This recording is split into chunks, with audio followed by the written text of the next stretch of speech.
You ask Tiger to solve.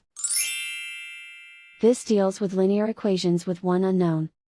The final result is x equals 6. Let's solve it step by step. Group all x terms on the left side of the equation. Subtract x from both sides. Group like terms. Group the coefficients. Convert the integer into a fraction. Combine the fractions. Combine the numerators. Group like terms. Simplify the arithmetic. Group all constants on the right side of the equation. Subtract 2 from both sides. Simplify the arithmetic.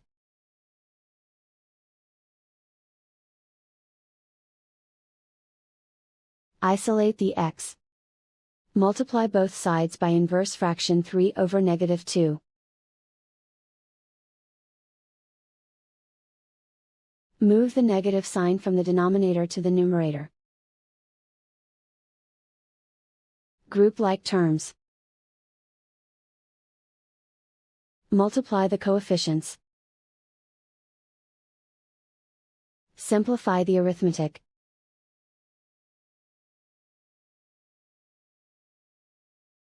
Move the negative sign from the denominator to the numerator. Multiply the fractions. Simplify the arithmetic. And so the final result is x equals 6.